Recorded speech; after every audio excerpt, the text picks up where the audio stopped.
ഒരു പ്രൊഫഷണൽ കോഴ്സിലെ law paper is not about studying harder, it's about studying smarter. Just because നിങ്ങൾക്കത് recognise ചെയ്യാൻ പറ്റുന്നുണ്ട് ആ topics, it doesn't necessarily mean നിങ്ങൾക്കത് എക്സാം ഹാളിൽ റീകോൾ ചെയ്യാൻ പറ്റും എന്നുള്ളത്. നിങ്ങളൊരു ടോപ്പിക്ക് പഠിച്ചു കഴിഞ്ഞാൽ ബുക്ക് ക്ലോസ് ചെയ്യുക, ഒരു പേപ്പർ എടുക്കുക, write down whatever you remember and then compare it with the notes, which enables you ഒരു വലിയ വോളിയം ഓഫ് ടോപ്പിക് കുറഞ്ഞ ടൈം കൊണ്ട് പെട്ടെന്ന് റീകോൾ ചെയ്യാൻ.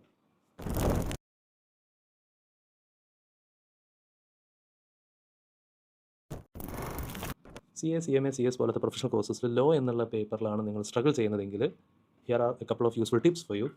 ആൻഡ് ഇത് ജസ്റ്റ് ഒരു മോട്ടിവേഷൻ എന്നുള്ള രീതിയിൽ അല്ലെങ്കിൽ എൻ്റെ സൈഡിൽ നിന്നൊരു ഒപ്പീനിയൻ രീതിയിലല്ല ഞാൻ ഷെയർ ചെയ്യുന്നത്. ഇത് scientifically proven and over the years thousands of students use ചെയ്തിട്ട് റിസൾട്ട് കണ്ടിട്ടുള്ള ഇമ്പോർട്ടൻറ്റ് ടിപ്സാണ് നമ്മളോട് ഷെയർ ചെയ്യാൻ പോകുന്നത്.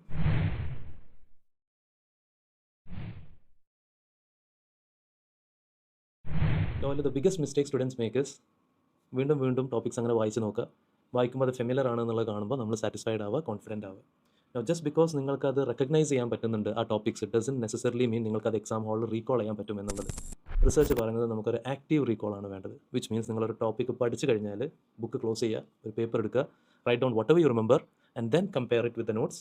അവിടെയാണ് നിങ്ങൾക്ക് എന്തൊക്കെ മിസ് ഔട്ട് ആയോ, that is your actual syllabus. Now initially ചിലപ്പോൾ ഇത് ചെയ്ത് വരുമ്പോൾ നിങ്ങൾക്ക് ടോപ്പിക്സ് ഓർമ്മയില്ലാത്ത പോലെയൊക്കെ തോന്നും, അവിടെ പാനിക് അടിക്കാൻ പാടില്ല. ഇത് ഓവർ ദി പീരിയഡ് ഡെവലപ്പ് ആയി.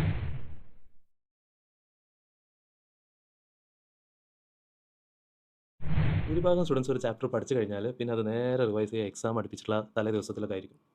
നമ്മളെ മെമ്മറി എത്ര ലോങ് ഗ്യാപ്പ് വരുന്നോ നമ്മുടെ സ്റ്റഡി സെഷൻ്റെ ഇടയിൽ അത്രയും നമ്മുടെ മെമ്മറി ഫേഡ് ആയിക്കൊണ്ടിരിക്കും. So what we need over here is strategic revision, ഒരു സ്പേസ്ഡ് റിവിഷൻ. വെർബൈ ഇപ്പോൾ ഞാൻ സിമ്പിൾ ആയിട്ടുള്ള സംഭവം പറയുകയാണെങ്കിൽ റിവിഷൻ നിങ്ങൾ ഡേ 1 ചെയ്ത് കഴിഞ്ഞാൽ പിന്നെ ഡേ 3 റിവൈസ് ചെയ്യുക, ഡേ 7 റിവൈസ് ചെയ്യുക, പിന്നെ ഓരോ വീക്ക്ലി ബേസിസിൽ. ഇങ്ങനെയുള്ള ഷോർട്ട് റിവിഷൻസ് ആണ് much better as compared to last മൊമെൻറ്റിലുള്ള ഒരു മാരത്തോൺ. ഇതുകൊണ്ട് തന്നെ നമ്മൾ ശ്രദ്ധിച്ചിട്ടുണ്ടെങ്കിൽ നമ്മുടെ ക്ലാസ്സിലും എൻ്റെ ഹാൻഡ് ബുക്കിലൊക്കെ നമ്മൾ യൂസ് ചെയ്യാറുള്ള മെത്തേഡ്, നമ്മൾ മാക്സിമം ഇൻസ്റ്റിറ്റ്യൂട്ട് മെറ്റീരിയലുള്ള കീവേഡ്സ് റീറ്റെയിൻ ചെയ്തിട്ട് ബാക്കി കൂടുതൽ നമ്മൾ ഫോക്കസ് കൊടുക്കുക ചാർട്ട്സിലും പിക്ചേഴ്സിലായിരിക്കും, വിച്ച് എനേബിൾസ് യു ഒരു വലിയ വോളിയം ഓഫ് ടോപ്പിക് കുറഞ്ഞ ടൈം കൊണ്ട് പെട്ടെന്ന് റീകോൾ ചെയ്യാം.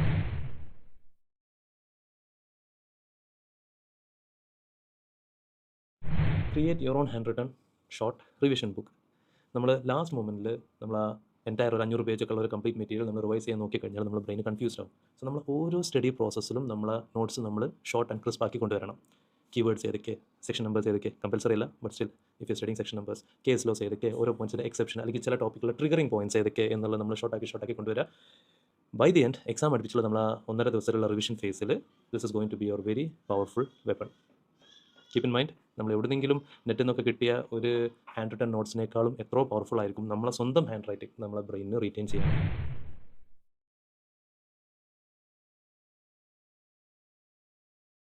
വേറൊരു പ്രശ്നം നിൽക്കുന്നത്, ഒരുപാട് സ്റ്റുഡൻസിന് എക്സാം ഹാളിൽ എത്തിക്കഴിഞ്ഞാൽ ആൻസർ അറിയാം, പക്ഷേ അതെങ്ങനെ എഴുതണം, പ്രസൻറ്റ് ചെയ്യണം എന്നുള്ളതാണ് സ്റ്റക്ക് ആവാറുള്ളത്. ഇതിനുള്ള സൊല്യൂഷൻ അത് ഉള്ളി solution is writing practice improve ചെയ്യുക എന്നുള്ളത്. ഡെയിലി ബേസിസിൽ കുറച്ച് നമ്പർ ഓഫ് ഡിസ്ക്രിപ്റ്റീവ് ആൻസേഴ്സ് എഴുതി പ്രാക്ടീസ് ചെയ്യുക. എത്ര നമ്പർ എഴുതി പ്രാക്ടീസ് ചെയ്യണം കംപ്ലീറ്റ്ലി ഡിപ്പെൻസ് അപ്പോൺ നിങ്ങൾ ഇപ്പോൾ നിൽക്കുന്ന സ്റ്റേജ് എവിടെ എന്നുള്ളത്. റൈറ്റിംഗ് ഇംപ്രൂവ്സ് അവർ റിറ്റൻഷൻ പവർ, നമ്മളെ കോൺഫിഡൻസ് ഇംപ്രൂവ് ചെയ്യും, എക്സാമിൽ ഈസിലി അത് റീകോൾ ചെയ്യാൻ നമുക്ക് ഹെൽപ്ഫുൾ ആവും. റിമെമ്പർ ദാറ്റ് എക്സാമിനർ നിങ്ങൾ എന്താണ് പഠിച്ചത് എന്നല്ല ആക്ച്വലി എക്സാം ഹാളിൽ ടെസ്റ്റ് ചെയ്യുന്നത്, ഒരു പ്രഷറുള്ള സിറ്റുവേഷനിൽ നിങ്ങൾക്ക് എത്രമാത്രം അത് നിങ്ങളെ ആൻസർ ഷീറ്റിൽ റീപ്രൊഡ്യൂസ് ചെയ്യാൻ പറ്റും എന്നുള്ളതാണ് അവിടെ ആക്ച്വലി ടെസ്റ്റ് ചെയ്യപ്പെടുന്നത്.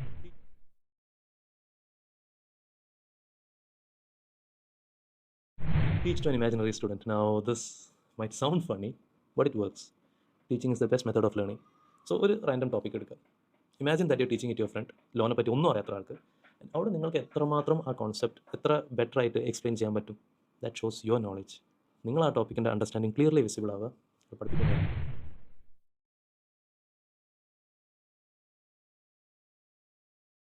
നമ്മളിൽ പലരും വരുത്തുന്നൊരു മിസ്റ്റേക്ക്, നമുക്ക് ഏറ്റവും ഇഷ്ടമുള്ള ഏരിയാസ് അല്ലെങ്കിൽ നമ്മൾ സ്ട്രോങ് ആയി നിൽക്കുന്ന ഏരിയാസ് വീണ്ടും വീണ്ടും നമ്മൾ റിവൈസ് ചെയ്തുകൊണ്ട് പോകും. വീക്ക് ഏരിയാസ് നമ്മൾ ഇഗ്നോർ ചെയ്യുകയും ചെയ്യും.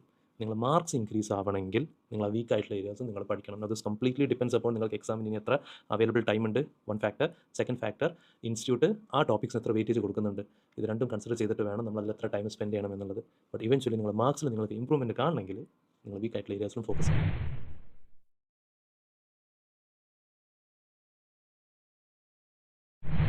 എക്സാമിന് അടുപ്പിച്ചുള്ള ലാസ്റ്റ് വീക്കിൽ നമ്മൾ പുതിയ റിസോഴ്സസ് തപ്പിപ്പിടിച്ച് പോവാതെ അല്ലെങ്കിൽ പുതിയ യൂട്യൂബിലുള്ള വീഡിയോസ് തപ്പിപ്പിടിച്ച് പോവാതെ നമ്മൾ ഓൾറെഡി യൂസ് ചെയ്തിട്ടുള്ള റിസോഴ്സസിലേക്ക് തന്നെ സ്റ്റിക്ക് ഓൺ ചെയ്യുക. റിമെമ്പർ ദാറ്റ് ആ ലാസ്റ്റ് വീക്ക് ഈസ് ഫോർ നമ്മൾ revision, question practice and confidence boosting. അവിടെ നിങ്ങൾക്ക് ഇത്രയും കാലം യൂസ് ചെയ്ത് ബ്രെയിൻ ഫെമിലർ ആയിട്ടുള്ള മെറ്റീരിയൽസിലേക്ക് തന്നെ സ്റ്റിക്ക് ഓൺ ചെയ്യുക. സോ ഇഫ് നിങ്ങൾ അടുത്ത അറ്റംപ്റ്റിൽ ലോ പേപ്പറിന് പ്രിപ്പയർ ചെയ്യുകയാണെങ്കിൽ റിമെമ്പർ, ഒരു പ്രൊഫഷണൽ കോഴ്സിലെ law paper is not about studying harder, it's about studying smarter. Conceptual clarity, repeated revision, active recall, question practice, ഈ കാര്യങ്ങളൊക്കെ അടുത്ത റിമൈനിങ് ഡേയ്സിലേക്ക് ചെയ്ത് നോക്കുക. And you will be surprised നിങ്ങളുടെ കോൺഫിഡൻസ് എത്ര ബൂസ്റ്റ് ആവും എന്നുള്ളത്.